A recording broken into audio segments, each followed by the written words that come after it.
লাল সালুতে পড়েছিলাম, লাল সালু উপন্যাস আছে না সৈয়দ অলিউল্লাহ, সেখানে বলেছে গ্রামের শিক্ষিত যুবক আক্কাস আলী স্কুল বানাইতে আছে, মসজিদ ভণ্ড মসজিদ বলে, এই স্কুল তো বানাইবা কিন্তু তোমার দাড়ি কই?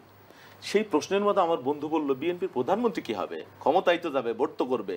আর ভাই প্রধানমন্ত্রী কি উনি বানাবে? আপনারা বানাই দিতে পারি তো, আপনারাও বানাই দিতে পারি। আমি তো মির্জা আব্বাসকে বললাম, শোনেন খন্দকার মোশাররফকে বললাম, মোইন খানকে বললাম। কথার ভিতরে ইন্টারফেয়ার করলে আমি কথা বলতে পারবো না। আমি পার্লামেন্টারি ডেমোক্রেসি হলো এমপি বানায় মানুষ ভোট দিয়ে, এমপিরা প্রধানমন্ত্রী বানায়। তো এমপিরে কারে বানাবে আপনারা আগে বলে যাবে, বলার দরকার আছে। এটা নিয়ে আপনারা তো জানার অধিকার নাই কি? ভোটারদের জানা, যখন ভোটাররা এমপি বানায়, আপনারা 100 ভোটাররা এমপির উপর আস্থা রাখবে। প্রধানমন্ত্রী কারে শোনেন, এটা ঘোষণা, এটা সব সময় ঘোষণা দিতে হয়। ভয় পাচ্ছেন কেন? বলেন না তারেক সাহেবকে বানাবেন। আশ্চর্য ব্যাপার, তারেক সাহেবকে বানাবেন এটা বলে দেন।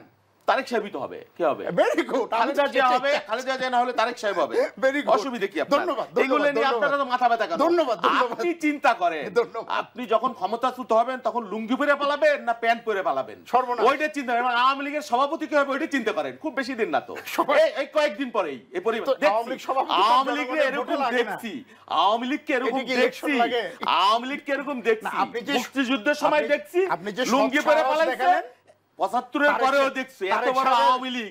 আপনি ওইটা ঠিক করেন, আপনি লুঙ্গি পরে পালাবেন, আপনি লুঙ্গি পরে পালাবেন না প্যান্ট পরে পালানোর সুযোগ পাবেন? আমি তো পালানোর কথা বলি না, আমি বলছি আপনাদের প্রধানমন্ত্রী কে হবে।